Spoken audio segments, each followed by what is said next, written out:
네, 안녕하세요. 방금 소개받은 국회 입법조사처의 전윤정 조사관입니다. 제가 이제 오늘 중소기업을 중심으로 해서 일가정 영리 근로환경에 대한 개선 방안 발표를 하게 되었는데요. 사실 중소기업에 초점을 좀 맞추어서 이렇게 저희가 본 거는 저의 경우에는 좀 처음입니다. 그래서 전체적으로 전체적인 기업이나 노동자, 근로환경 이런 부분들을 좀 살펴본 경우는 있었지만 이 부분은 좀 약간 처음이고 그것에 좀 집중을 해서 저도 기존 자료를 좀 보려고 했습니다. 그러면 시작을 하도록 하겠습니다. 제가 이제 작년에 2030 여성의 고용 출산 보장을 위한 정책 방향이라는 보고서를 썼는데 이 보고서의 내용을 기반으로 해서 많이 참조를 했습니다. 혹시 인용을 하시면 이 보고서를 참조해 주시기 바랍니다. 먼저 이제 우리나라는 뭐 다 아시다시피 출산율이 지금 0.72로 굉장히 낮은 것들을 나타내고 있고 저출산뿐 아니라 경제, 교육, 복지, 인구, 노동 뭐 이런 것들이 다 저출산과 관련된 패러다임으로 바뀌어 나가고 있고 모든 정책들이 그 문제를 해결하기 위한 그런 것들로 변하고 있습니다. 사실 이 저출산 문제와 관련돼서 이전부터 굉장히 서구에서는 오랜 연구가 있었고요. 그 연구에서 이제 출산율에 영향을 미치는 요인을 크게 거시적 요건과 미시적 요건 이렇게 나누어서 봅니다. 거시적 요건에서 보면 경제적 요인 을 보고요. 개인의 어떤 경제적인 활동이라든가 경제적 수준, 소득의 수준 이런 부분들이 이제 중요한 하나의 요건으로 보고요. 그다음에 두 번째로는 일가정 양립 정책. 그 사회에서 일가정 양립이 얼마나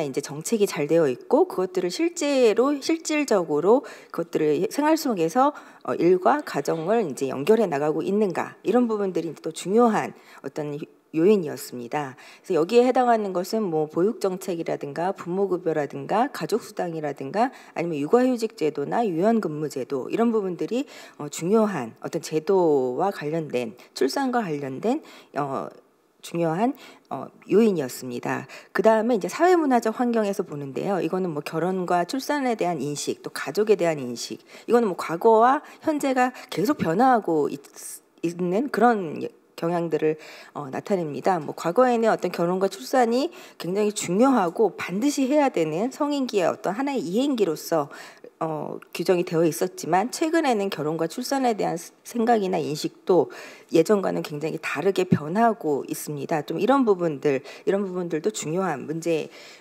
출산에 영향을 미친다 해서 이렇게 세 가지를 보는데요. 오늘 저희가 보는 것은 일단 일가정 양립 정책이고요. 이것도 굉장히 중요한 요인이기 때문에 그 사례들을 보도록 하겠습니다. 예, 이건 노동시장과 출산과 관련된 그런 연구인데요. 사실 노동시장 참여가 많을수록 노동시장 참여의 어떤 결과에 비해서 출산과 연관된 그런 효과가 있다. 많은 영향이 있다라는 것들이 이제 중요한 그런 이제 연구들입니다. 이 부분에 대해서는 뭐 간략하게 제가 자세히 설명을 하기보다는 사실 이제 우리가 많이 이전에 참고했던 외국의 사례로 스웨덴의 경우가 있는데요. 스웨덴 같은 경우에는 뭐 부모보험제도라든가 일가정 양립 정책이라든가 이런 부분들이 굉장히 잘 정비가 됐고 그러면서 여성들이 노동시장에 참여를 많이 하게 되고 안정적으로 자신들의 어떤 지위나 이런 역할들을 갖게 되면서 출산이 또 미치는 영향이라든가 또 출산을 감소하게 되는 이런 효과를 점점 더 완화하는 그런 제도적인 효과가 있었다. 이런 부분들에 대한 연구가 많이 있었습니다. 우리나라의 어떤 중소기업 일가정 양립 정책의 효과에 대해서는 뭐 오늘 좌장 맡아주신 강민정 박사님께서 사실 연구를 이전에 많이 하셨는데요. 가장 중소기업에서 이제 어려운 문제에 대해서는 두 가지 정도로 정리를 할 수 있을 것 같습니다.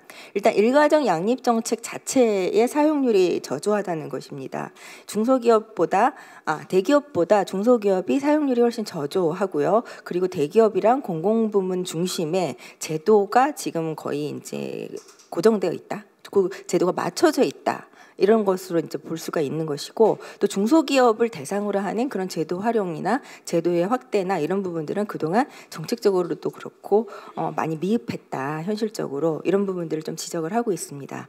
그리고 중소기업의 경우는 그 규모도 그렇고요, 특성도 그렇고 업종도 그렇고 그 유형이나 업무 이런 부분들이 굉장히 다양하다라는 것입니다. 대기업처럼 어떤 일률적인 어떤 규모의 어떤 일률적인 뭐 업무 분담 체계라든가 뭐 일률적인 어떤 하나의 업종으로 인해서 이렇게 조직되어 있는 것이 아니라 뭐 시간도 다르고 그리고 유형도 다르고 하는 일도 다르고 그 업무 자체도 굉장히 다르고 최근에는 뭐 플랫폼 노동 이런 것도 있고요. 그래서 굉장히 다양한 그런 기업의 특성이 있기 때문에 현재 이제 제기되고 있는 여러 일가족 영립제도가 일률적인 적용 이런 것들이 좀 어렵다. 그리고 또 하나의 또 중요한 것은 인사관리 시스템이 별도로 마련되어 있지 않은 경우가 많다라는 것, 이런 부분들도 중요한 문제로 지적이 되고 있습니다.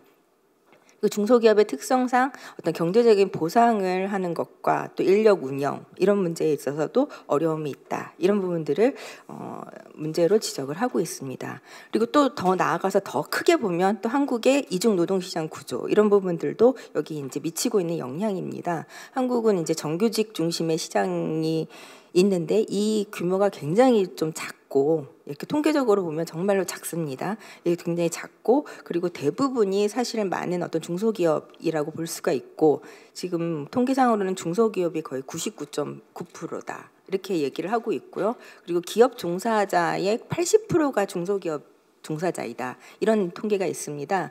그래서 이런 이제 구조를 봤을 때 그런 부분들이 또 영향을 미치는 거죠. 제도 사용에 있어서 차이가 나타나는 그런 영향을 미치고 있습니다. 그래서 불안정한 그런 직종이 많고 시간제나 저임금이나 적은속 일자리가 많은 특성, 이러면서 이제 육아휴직이나 일가족 양립 정책을 사용하기 좀 어려운 그런 조건이나 환경, 이런 부분들을 얘기를 하고 있습니다. 구체적인 어떤 현황 자료들을 보도록 하겠습니다. 이거는 우리나라 출산의 감소와 관련된 건데요. 사실 뭐 보시면 거의 뭐 이게 처음 1970년도 통계가 산출되기 시작하면서 봤을 때 지금은 거의 한 3분의 1 정도로 이제 규모가 완전히 줄어든 그런 양상을 볼 수가 있습니다. 우리나라 출산의 어떤 특성을 보면 이거는 이제 사실 과거에서부터 최근 10년간의 출산의 특성을 본 것이었는데요. 그 최근에 20대의 출산율은 여전히 낮고요. 우리가 30대, 20대 후반, 30대 초반의 출산율이 이제 조금씩 이렇게 조금씩이 아니라 굉장히 크게 낮아지고 있고, 그다음에 그 이후에 해당하는 연령 40대의 출산율도 이제 사실은 그렇게 크게 늘어나고 있지 않다, 뭐 이런 것들을 보여주고 있습니다. 우리나라의 어떤 전체적인 그 노동시장의 어떤 형태, 노동 인력의 어떤 현황 이런 것들을 살펴보면 여성 비정규직 규모가 이제 점점 커지고 있는 것을 볼 수가 있습니다. 과거에 비해서 전체 임금 근로자에서 남자 정규직은 70%, 그리고 비정규직은 29%이지만 여자를 봤을 때 여자 정규직은 54%이고요. 그리고 비정규직은 45.5% 이렇게 나타나고 있습니다. 이걸 참고를 하시면 될 것 같고, 그리고 성별, 연령별 이제 비정규직 비중을 봤을 때요. 남자의 경우는 연령이 이제 높아질수록 그러니까 남자의 경우는 여자보다 비정규직 비율이 훨씬 더 작고 여자는 비정규직의 비율이 이제 높습니다. 높지만 이게 연령이 더 높아질수록 그 비정규직의 비율은 점점점 증가를 하고 있습니다. 다음은 이제 자녀 수별 여성 취업 고용률을 보도록 하겠습니다. 이게 단위가 이제 잠깐 빠졌는데요. 단위는 1000명, 위에는 1000명이고 밑에는 비율, 퍼센트를 나타나고 있습니다. 우리나라도 사실 외국과 이제 비슷한, 이건 우리나라뿐 아니라 외국도 비슷한 현상인데요. 자녀 수가 많을수록 고용률은 떨어지고 있는 현상을 보여주고 있습니다. 뭐 이게 이제 뭐 연도에 따른 그 뭐 큰 추이의 어떤 변화 이런 부분들은 없지만 1명일 때와 2명일 때 이게 다르고요. 그 다음에 3명이 되면 완전히 급격하게 낮아지는 것, 이런 것들 역시 살펴볼 수 있습니다. 이제부터는 중소기업을 좀 중심으로 해서 살펴보도록 하겠습니다. 이게 전체적으로 중소기업만을 따로 해서 이제 한 조사는 아닙니다. 조사는 아니고 저희가 이제 3년마다 일가정 양립 실태 조사를 하면서 전체 사업주, 우리나라 이제 전체 사업체를 대상으로 이런 제도의 활용과 이제 제도의 활용 여부, 인식 여부 이런 부분들을 지속적으로 조사를 해서 그 결과를 발표를 하고 있습니다. 이제 전체 사업체, 그러니까 우리나라의 이제 신분의 거의 전체 사업체를 대상으로 한 것이고요. 중소기업이 따로 되어 있다기보다는 이렇게 인원수대로 이제 나누어져 있습니다.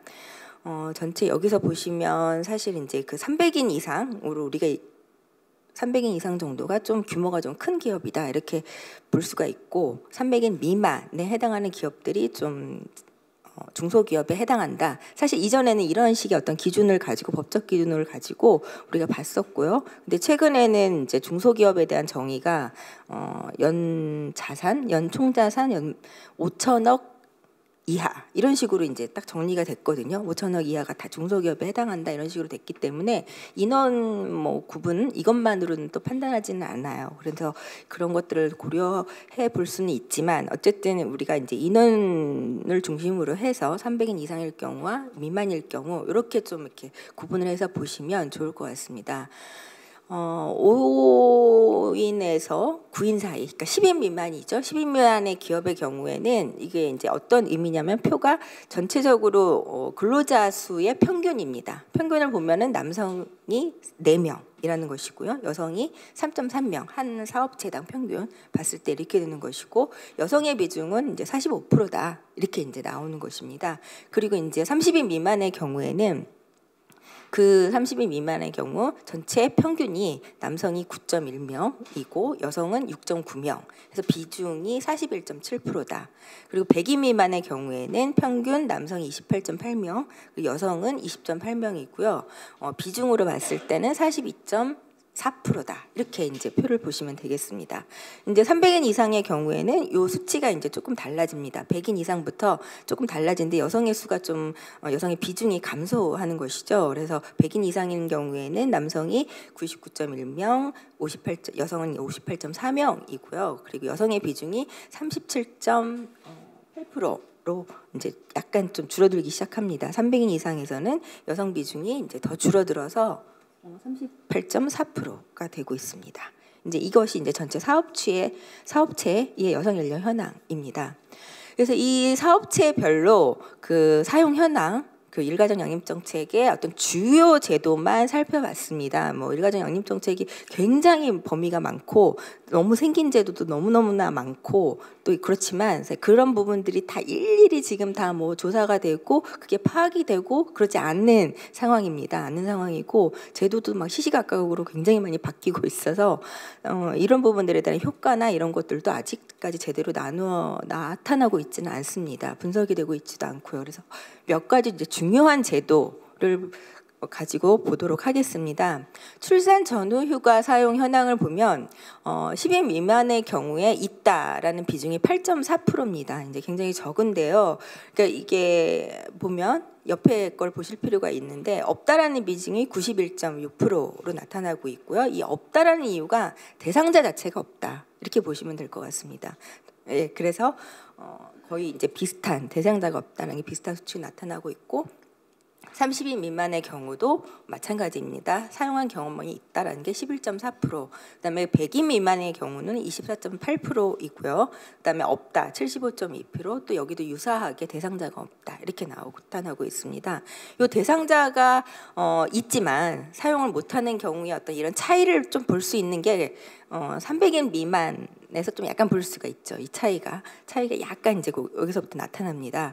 여기에서는 있다라는 것이 300인 미만에서는 50.2%. 여기 많은 수가 사용을 하고 있는 것이죠. 출산 전후 휴가는. 그래서 50.2%고요. 없다가 이제 49.8%인데 약간의 300인 미만이 거의 차이가 없고 300인 이상이 차이가 있네요. 300인 이상이 좀 약간 차이가 있습니다. 예, 이렇게 그래서 이렇게 볼 수 있고 300인 이상은 사용한 경험이 있다 66%, 그다음에 사용한 경험이 없다 그리고 34.1% 이렇게 볼 수가 있습니다. 그다음 배우자 출산 휴가를 사용한 현황을 보도록 하겠습니다. 10인 미만의 경우에는 있다라는 것이 4%, 그리고 없다가 96%이고요. 또 대상자가 없기 때문에 대상자가 없다라는 응답이 또 96% 이렇게 나타나고 있습니다.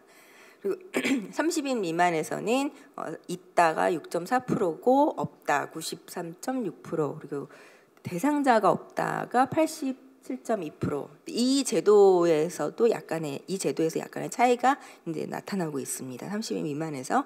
그리고 100인 미만에서도 출산휴가 사용 경험은 17.6%이지만 또 없다라는 것이 82.4%이고요. 그리고 대상자가 없어서 사용을 안 한다는 게 76.1%입니다. 그러니까 이제 배우자 출산 휴가의 경우에는 대상자가 없기 때문에 사용하지 못한다.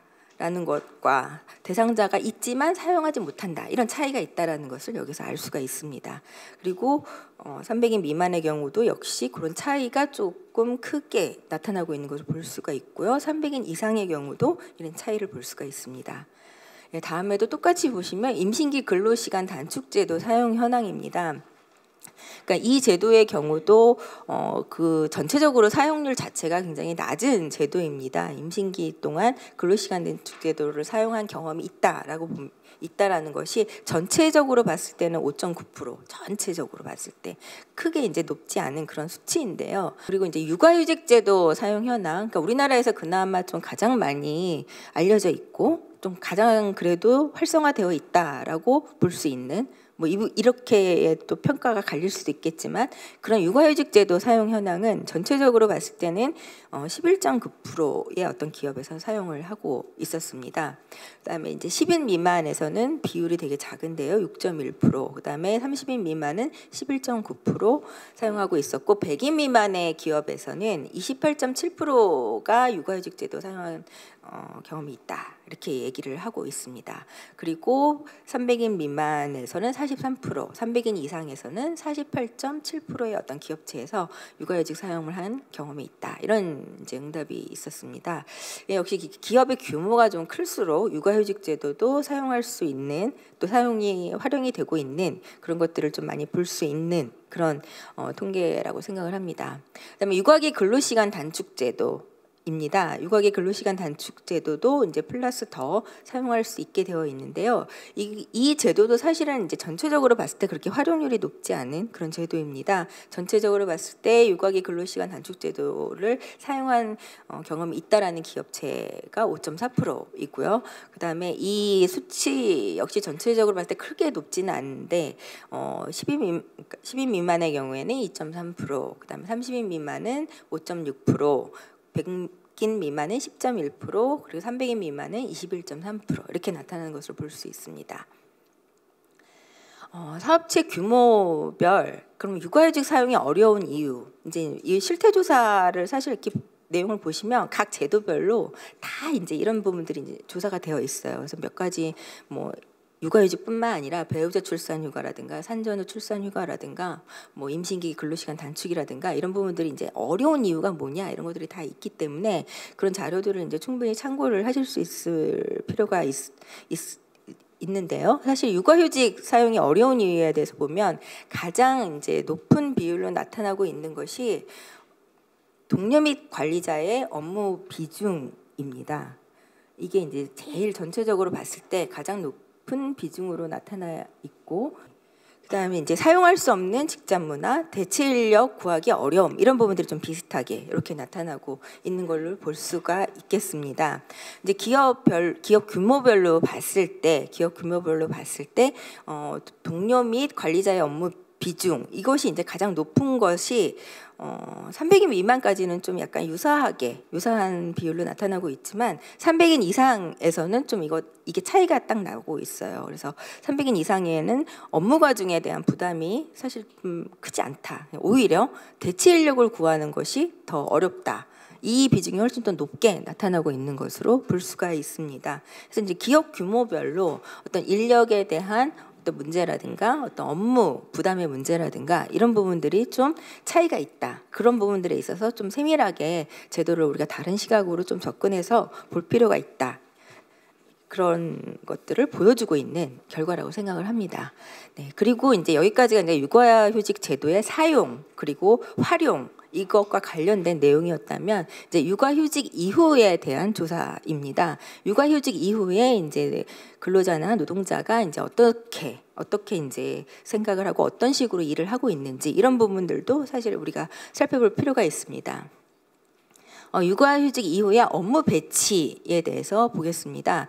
사실 원칙적으로 원직을 복귀 또는 원직에 상응하는 자리에 복귀시키는 경우가 85.2%. 이거는 뭐 법에 이렇게 정해져 있습니다. 원직에 기본적으로 복귀해야 되고 복지시켜야 하는 그것이 이제 뭐 거의 정해져 있기 때문에 85.2%. 그다음에 본인의 희망을 고려해서 결정하는 경우가 있고 그리고 회사의 인사관리 상황을 우선 고려해서 결정하는 경우가 있다. 그래서 일단은 원칙적으로 다 복직을 하고 있다. 이렇게 볼 수가 있을 것 같습니다. 그다음에 복귀 행태의 경우는 육아휴직 기간 종료 후 복귀하여 근무를 지속한다라는 응답이 84.9%. 그리고 복귀하지 않고 그만둔다는 비율은 8.1%. 그리고 이 비중은 사실 복귀 이후에 한 1년 정도까지는 그 복귀에서 유지하고 있는 비율이 1년 정도까지는 유지가 되고 있습니다. 대부분이 1년까지는 근무를 하고 있는데 그 1년이 또 지나고 2년, 뭐 3년이 되면 좀 많이 떨어지는 그런 또 경향이 있습니다. 뭐 다른 연구들에 있어서는 그래서 근데 일단은 저희 조사에서는 저희가 아니죠. 우리 여기 나타난 조사에서는 대부분의 조사에서는 1년 정도까지 이 복귀율에 대해서 조사를 하고 있습니다. 그리고 육아휴직 이후 승진 소요 기간 산입 여부가 있습니다. 승진 소요 기간에 이제 산입이 되는지 안 되는지 이런 부분들이 있는데 육아휴직 제도를 사용할 수 있는 사업체의 한 30.7%는 육아휴직 기간 전체를 승진 소요 기간에 산입을 합니다. 그리고 23.7%는 육아휴직 기간 중 일부 기간만 승진 소요 기간에 산입을 합니다. 일단 근속 기간 자체로 다 인정을 해주기는 하고요. 현행법상 근속 연수에 다 포함이 됩니다. 육아휴직 이후에. 근데 이거를 이제 승진 소요 기간에 얼마나 어떻게 반영을 하느냐 이런 부분에 있어서 약간씩 기업들마다 차이가 있습니다. 이 부분들에 대해서. 이건 여러 가지 사실 논쟁점이 있는 부분이기 때문에 추후에 이런 부분들에 대한 논의도 좀 깊이 이루어질 필요가 있을 거라는 생각이 듭니다. 그다음에 육아휴직 복귀자에 대한 이건 근무평가를 얘기를 하는 겁니다. 단순한 그냥 인식이나 이런 것이 아니라 육아휴직 복귀자에 대한 이제 근무평가가 어떻게 이루어지고 있는가 이런 것을 봤을 때 사용할 수 있는 사업체를 대상으로 승진이나 성과급 책정 시 육아휴직 복귀자에 대해서 실제 근무 기간에 대한 평가를 완전히 그대로 적용하는 경우가 45.2%다. 그러니까 한 절반 정도는 그것들을 인정을 해주고 있는 근무평가나 이런 부분들, 근무평가가 성과급 이런 부분들까지 다 연계가 되기 때문에 이런 부분들 되게 좀 중요하다라고 보고 있는데요. 이런 부분들이 한 45.2%에서는 인정을 해주고 있다. 그리고 또 다른 방식으로는 근로자가 휴직 전에 받은 평가를 그냥 그대로 이전의 평가를 그 기간 내에서 그대로 이전에 B를 받았으면 그 육아휴직을 하고 돌아와서도 그냥 B 이렇게 A를 받았으면 또 A 이렇게 하고 실제로 이제 저희 사업장에서도 이거를 이제 굉장히 막 계산을 합니다. 육아휴직 가기 전에 내가 이전 평가에서 얼마가 나왔더라, 실적 평가가 뭐더라 이걸 고민을 하고 이거를 이전 평가를 하는 게 좋을까 아니면 지금 다녀와서 또 일했을 때 하는 평가를 하는 것이 좋을까 이런 것들을 막 고민을 해요. 실제로 육아휴직 가기 전에. 그래서 이제 이런 부분들에 대한 어떤 근무 평가들이 이제 조금씩 차이가 있다. 는 것을 볼 수가 있습니다. 그리고 육아휴직 사실 법에서는 육아휴직을 이유로 어떤 불이익에 대한 것들을 완전히 금지를 하고 있기 때문에 이런 부분들에 대해서도 좀 세밀하게 우리가 이제 바라볼 필요가 있다라고 생각합니다. 그리고 육아휴직 업무에 대한 공백 처리는 계약직의 대체 인력을 추가로 고용해서 해결하는 경우가 36.1%이고 남은 인력끼리 나눠서 해결한다 이런 응답이 30.7%였습니다. 예, 좀 더 빨리 진행을 하도록 하겠습니다. 주요 국가의 어떤 일가정 양립 정책 특성을 잠깐 살펴보도록 하겠습니다. 이건 뭐 너무나 이전에 많이 이야기가 되고 있어서 스웨덴의 경우에는 이제 뭐 부모육아법, 육아휴직 수당, 그다음에 부모보험 이런 걸 공식적으로 반영하고 있는 그런 이제 국가이고요. 스웨덴의 경우는 좀 약간 특이한 게 육아휴직 보충급여 제도라는 것을 운영을 하고 있습니다. 그래서 이것이 어떤 제도냐면 육아휴직 수당이 이제 사회보험청으로 기본적으로 육아휴직을 가는 경우 받지만 그것이 좀 약간 적다라고 판단이 되면 기업체와 협의를 해서 기업에 또 일부 부담을 할 수 있도록 하는 그런 제도가 있다라는 것이죠. 그리고 대부분의 어떤 이거는 뭐 중소기업뿐 아니라 대기업도 그렇고 이걸 단체 협약으로 이걸 명시해 놓고 있거나 아니면 회사에서 어떤 직장 협의회 같은 데에서 어떤 육아휴직에 대한 수당이 사실 굉장히 좀 내 이전 소득에 비해서는 굉장히 많이 적다라면은 어떤 보충적인 급여를 기업에서 대부분 보전을 해주고 일정 정도 그런 역할들을 부여하도록 하는 그런 제도가 있습니다. 그리고 대부분 이러한 제도가 적용되는 기업들이 약 90%다. 그래서 단순히 어떤 정부 재정에만 다 의존하는 것이 아니라 기업도 또 이런 부분들을 같이 부담할 수 있도록 하는 그런 좀 이제 제도가 있습니다. 그래서 이제 스웨덴의 경우를 우리가 좀 시사점으로 볼 필요가 있을 것 같습니다. 육아휴직 기간과 사용량 이거는 이제 그래프가 이제 육아휴직 사용 일수에 대한 겁니다. 그래서 보시면 파란 선이 이제 여성이고요, 주황색 선이 이제 남성의 육아휴직 사용 일수입니다. 이제 스웨덴에서도 육아휴직을 많이 사용한다 이런 거면 이제 여성들이 좀 고용시장에서 불리한 면이 많기 때문에 길게 사용하는 것보다는 어떤 남성과의 어떤 성별 격차를 줄여나가는 것이 되게 중요하다 이런 생각을 갖고 있습니다. 프랑스의 경우를 좀 보도록 하겠습니다. 프랑스의 경우도 전일제로 육아휴직을 하는 경우와 또 시간제로 육아휴직을 하는 경우 이 두 가지를 선택할 수 있도록 하고 있습니다. 이것과 관련된 임금이나 뭐 수당 이런 부분들은 다른 제도를 통해서 보장받을 수 있도록 하는 그런 특징이 있고 자녀 수에 따라 육아휴직 기간이 다르기 때문에 본인이 굉장히 유연하게 이런 제도를 이렇게 조합을 하고 해서 사용할 수 있는 그런 특징이 있습니다. 그래서 프랑스의 특징 같은 경우에는 우리가 이제 좀 생각해야 될 것은 여성이 직접 자녀를 돌보기 위해서 일을 중단할 거냐 아니면은 일을 같이 하면서 자녀를 돌볼 것이냐 이 두 가지를 선택할 수 있게 해준다는 것 이런 부분들이 좀 중요한 원칙입니다. 그래서 이런 두 가지 좀 시사점을 제가 좀 제시를 해서 일가정 양립 정책 방향을 좀 제시해 보도록 하겠습니다. 뭐 전반적인 정책 환경이라는 것은 이제 뭐 좀 어렵다. 미혼 여성의 경우 안정적이지 못하고 또 결혼과 출산 이양도 사실 계속 떨어지고 있고 그리고 남성은 일자리 안정성은 어느 정도 보장이 되고 있지만 월 평균 임금이 좀 굉장히 지금 낮아지고 있는 특성 이런 것들이 이제 좀 전반적인 어떤 정책 환경이고 노동시장 환경이 있고요. 이런 것들을 좀 볼 수가 있을 것 같습니다.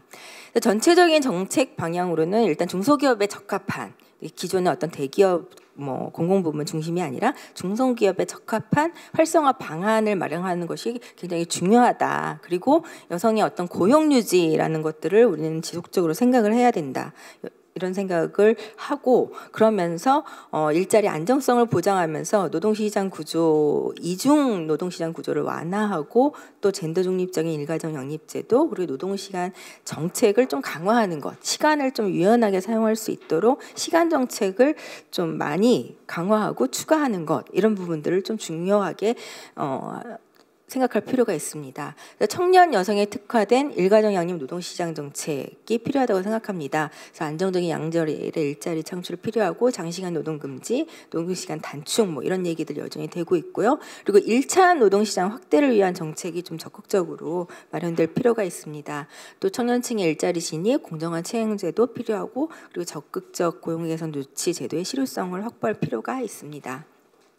그리고 이중노동시장 격차 완화 및 해소를 위한 그런 어떤 정책이 좀 적극적으로 이루어질 필요가 있습니다. 비정규직 보호 확대, 비정규직 남용 금지와 차별 금지, 또 동일 가치 노동, 동일 임금 이게 이제 실현이 돼야 사실 시간제 일자리에 대한 어떤 그런 저평가 그리고 저임금 이런 구조들이 좀 해소가 될 수가 있습니다. 그리고 돌봄이나 서비스 가사노동 이런 부분들에 대한 어떤 재평가 문제도 필요하고요. 성별 직종 분리, 임금 격차 완화, 그다음에 성별 선별공시제도, 또 최근에 일가정 양립 공시제도에 대한 이야기도 나옵니다. 근데 뭐 이런 부분들도 다시 다 선별공시제도에 포함될 수 있을 거라 생각이 되는데 이런 제도들을 도입해 볼 필요가 있습니다. 그리고 이제 모성보호제도에 사각지대 해소가 필요합니다. 소규모 영세기업에 근무하는 여성이나 5인 미만의 사업장, 농업 종사자 등 일가정 양립제도 수혜 가능할 수 있도록 하는 방안, 뭐 이런 여러 가지 사실 굉장히 많은 제도들이 있는데, 그러면 이러한 여성들은 이 제도들을 사실 사용할 수 없다, 거의 이제 접근이 어렵다, 이런 경우에는 어떻게 보상을 해줄 것인가, 뭐 어떤 의료 검진권을 준다라든가 어떤 무료 어떤 그런 것들을 뭐 제공을 해준다든가 어떤 급여, 현금 급여를 준다든가 뭐 여러 가지 방안이 있을 수 있는데 이런 제도를 고민해 볼 필요가 있습니다. 그리고서 어떤 그런 형태나 규모나 직종별로 구분되지 않고 이런 것들을 사용할 수 있도록 하는 정교한 제도 설계 필요할 것 같습니다. 또 이것뿐 아니라 이제 사실 이게 고용보험에서 적용되는 어떤 기금, 고용보험에서 지원하는 기금을 어떤 근본적인 재원으로 갖고 있는데 이 부분에 대한 한계가 지금 분명하고요. 너무 이제 명백합니다. 그래서 사실 적용되지 않는 사업장이라든가 어떤 여러 다양한 계층의 지원을 위한 어떤 사회보험 도입이라든가 어떤 기금 구축 방안, 그다음에 이거에 대한 어떤 공적 지원 방안, 사실 이것들을 좀 본격적으로 고민해 볼 필요가 있을 것 같습니다.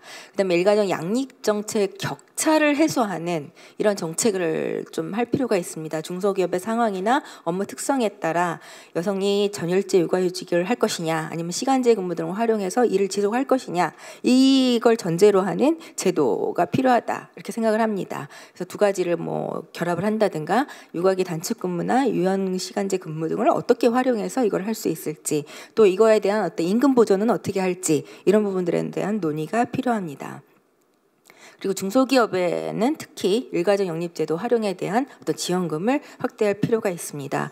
그리고 이제 중소기업 노동자가 이용 가능한 직장 내 어린이집에 대한 설치, 이것도 고민을 해볼 필요가 있습니다. 이거를 이제 사실 뭐 기업 하나에서, 중소기업 하나에서 이거를 만들고 유지하고 이런 관리하고 이런 건 굉장히 어렵고요. 물론 대규모나 공공부문에서는 충분히 지원을 받고 이런 직장 내 어린이집을 다 운영을 하고는 있지만 중소기업에도 이걸 좀 적용해서 확대할 수 있는 방안, 이것도 되게 중요한 부분인 것 같습니다. 그다음에 양질의 시간 선택제 일자리, 뭐 지금 하고 있지만 일부에서 이런 부분들을 조금 더 이렇게 명확하게 또 정교하게 차별이 없게 좀 이렇게 만들어가는 방향, 이런 부분들도 중요한 것 같습니다. 그리고 육아기 근로시간 단축 제도를 또 적극적으로 활성화할 필요가 있고, 단순히 이제 이거를 뭐 어떤 식으로 활용을 하고 어떻게 또 복귀를 하고 어떻게 신청을 하고 또 임금을 또 어떻게 보존을 해줄지, 이런 여러 절차와 어떤 시행령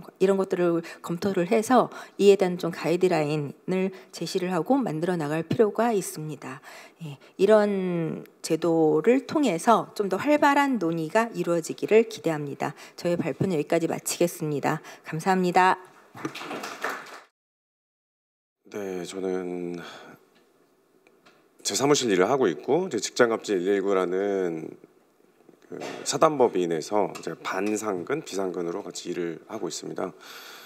저희 직장갑질 119를 아주 간단히 소개를 드리면, 뭐 명실공히 전 세계 최대의 뭐 자타공인 최대의 종합 노동 법률 상담소라고 보시면 되겠습니다.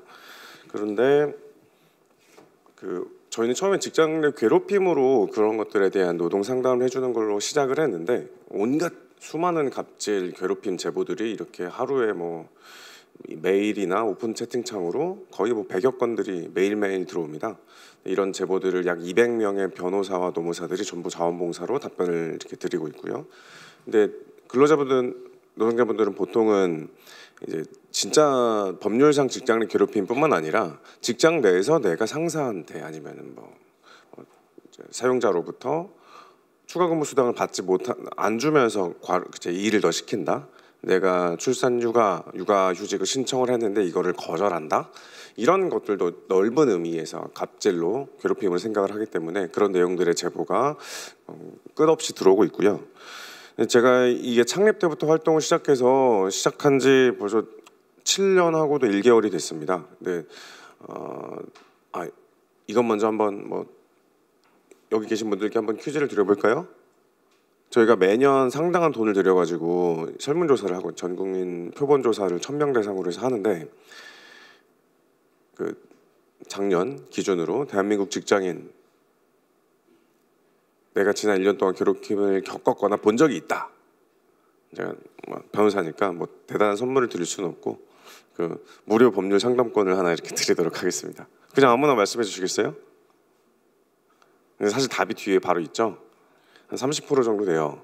이게 몇 년 동안 이렇게 왔다 갔다 계속 하는데, 근데 이 아까 말씀드렸다시피 거의 매일같이, 그러니까 1년 동안 치면은 1년에 한 4만 건의 제보가 들어오고 전 국민의 한 30% 평균적으로 30%가 괴롭힌 경험이 있다라고 하는데, 다른 괴롭힘 사례들과 다르게 유독 여성에게만 체계적으로 편중돼서 발생하는 갑질이 있었어요. 여기에 대해서 한 2, 3년 전부터 문제 의식을 가지고 있다가 딱 올해 초에 이런 뭐 좀 자극적인 것들만 좀 뽑아봤는데요. 야, 애는 딴 데서 낳고 왜 우리 회사에서 육아휴직을 하려고 그래? 육아기 단축 근무를 쓰겠다고 너무 이기적이다. 동료들 생각은 안 해? 임신 사실을 알렸더니 갑자기 이상한 한 3시간 거리, 2시간 거리로 전보 발령을 내버리는 이런 사례들이 발생을 하는데 대체로 남성보다는 여성에게 체계적으로 발생을 했다. 그래서 저희가 올해 1월에 이제 기획안을 만들어서 이제 한 200명 되는 저희 자원봉사 하시는 전문가분들께 이제 모은 거죠. 위원회를 만들자. 그래서 체계적으로 이렇게 발생을 하고 여성에게 체계적으로 발생하고 이거를 어떻게 해결하면 될 것인지. 다만 저희 직장업체119가 이 보고서를 만든 이유는 목적은 저희가 뭐 정부 기관도 아니고 정부로부터 돈을 받고 뭐 하는 것도 아니고 저출생 문제 해결 뭐 이게 아니라 저희 직장업체 119의 활동 목적과 취지에 충실하게 적어도 직장 내에서 일터 내에서 이 출산 육아 모성보호 제도, 모부성보호 제도와 관련된 갑질은 최대한 줄여보자. 그리고 이게 근절되기 위해서 근본적인 이제 루트 코지스가 뭐냐, 근본적인 목적을 찾아보자. 근본적인 목적은 여성만 모부성 보호 제도를 사용할 것이라고 생각하는 좀 잘못된 그동안의 인식 때문이라고 생각했고, 이걸 해결하기 위해서는 어떻게 해야 되냐라는 연구들을 해보기 시작했습니다.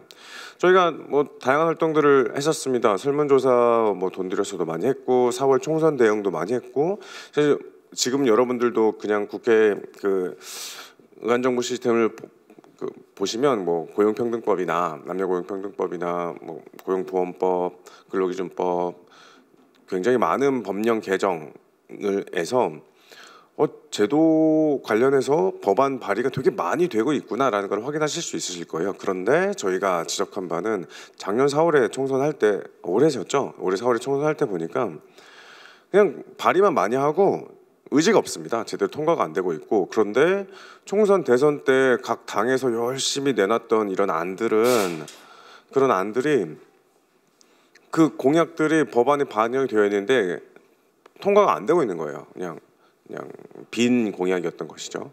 이런 것들을 지적하고, 또 이제 저희가 먼저 지적한 후로 이제 여러 언론사들에서 따라서 쓰시던데, 출산육아 관련 갑질들이 결국은 각 법령에 따라서 모두 범죄 행위거든요. 뭐 이 출산휴가를 신청했는데 거절했다. 내가 복직을 했는데 복직 전에 동일한 직무와 동일한 급여를 뭐 비슷한 수준의 급여를 주는 것으로 배치하지 않았다.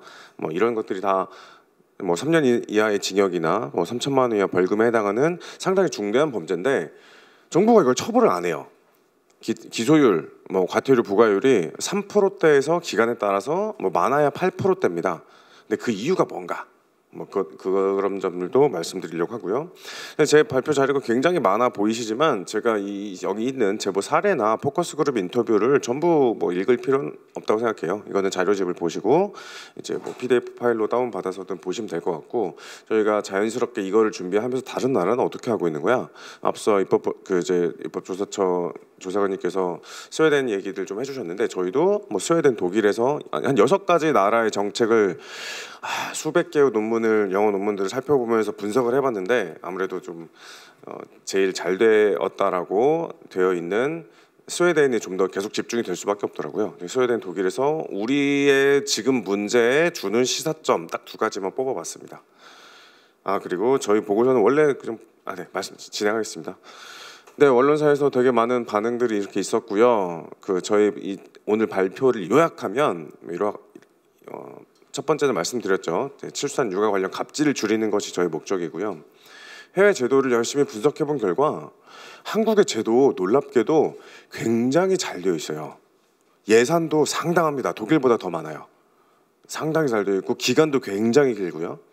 그런데 이 정책 목표가 저출생 해결이 아니라 죄송합니다. 제 눈이 좀 많이 안 좋아져가지고 잘 안 보이네요. 네, 저출생 해결이 아니라 그 일터나 양육 과정에서의 성평등, 아빠의 권리, 내가 아이와 좀 더 오랜 시간 있고 싶다. 그리고 아동의 권리, 아동이 엄마하고만이 아니라 아빠하고 좀 더 있을 수 있는 권리 측면에서 접근했다는 점에서 굉장히 신선했고요. 또 완전 휴직, 육아휴직으로 완전 풀타임 쉬는 게 아니라 파트타임으로 근무하는 것이 훨씬 더 효과적이었다. 근데 다만 이제 분명한 전제가 있긴 합니다. 이 파트타임이 우리나라에서 생각하는 일본을 생각하는 저임금 시간제 일자리가 아니라 육아기 단축 근무예요. 보통의 근로 활동에서 이제 기업과 협의가 돼서 정부가 지원하는 대로 20% 30% 일을 적게 하고 그만큼을 이제 어린이집을 데려다 준달지 이런 양육을 하고 나머지 부족분 임금은 국가에서 주는 겁니다. 이게 훨씬 더 경력 단절을 예방이 되고 남녀 모두 이제 꼭 남녀뿐만 아니라 공동 양육자들이 양육을 같이 할 수 있게 되는 그런 제도를 만들어주고 있었다. 네 번째로 이 포괄 임금이나 장시간 노동이 너무나 당연시되어 있고 고정 OT 제도랄지 다들 대부분 제 급여 명세서 보시면 아니면 근로계약서 보시면 20시간에서 많게는 한 40시간, 50시간이 고정 야근 수당으로 되어 있잖아요. 이렇게 되어 있는 이상 한국에서는 그러한 이제 약간 편법적인 포괄 임금 약정이 있는 이상 실질적으로 제도가 아무리 더 좋아져봤자 이 관행 자체가 없어지지 않으면 개선되지 않으면 어렵겠다라는 것들을 뒤에서 말씀드리겠고요.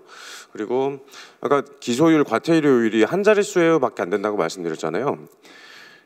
그 이유는 제가 추정하기로는 정부가 봐도 너무 정부가 국가나 예산으로 이렇게 이제 저출생 문제를 해결하려고 하는 게 아니라 사용자의 팔을 그냥 이제 꺾고 있는 거거든요. 야, 니들이 알아서 해.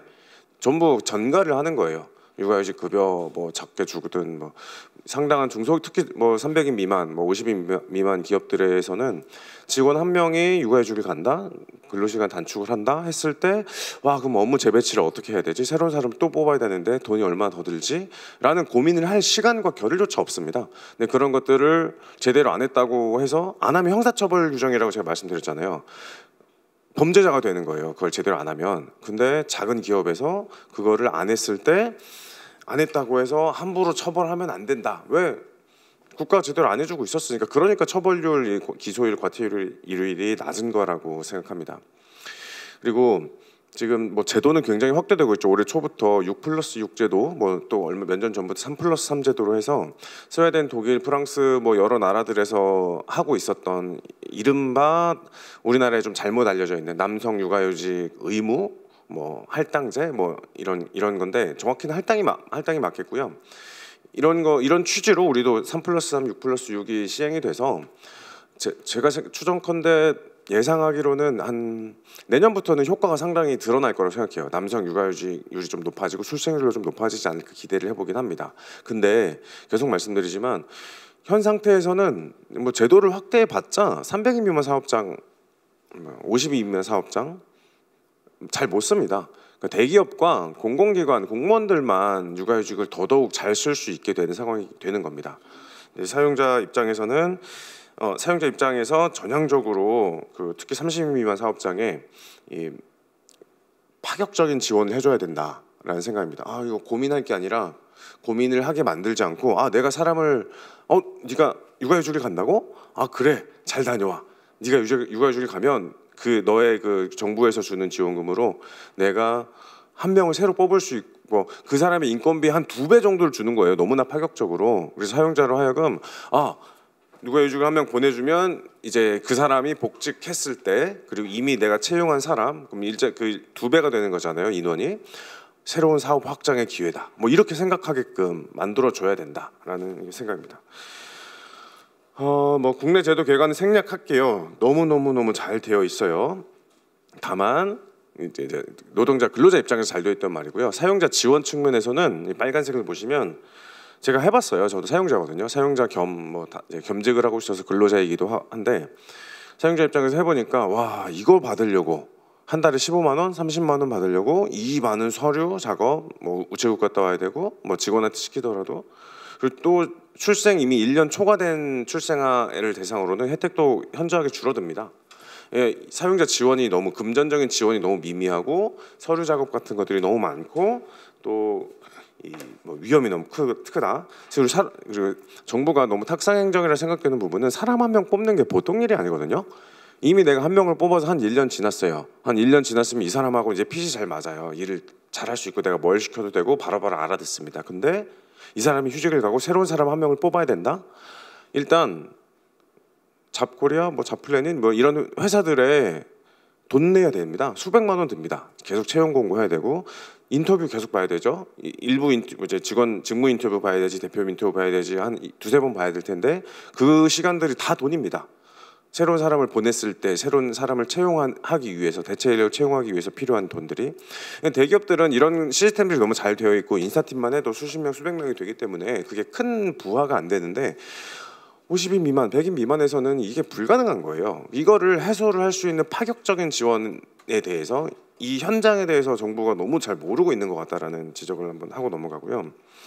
뭐 사용자 지원 측면이 뭐 매우 미진하다 이거 말로 제가 설명을 드린 부분이고요.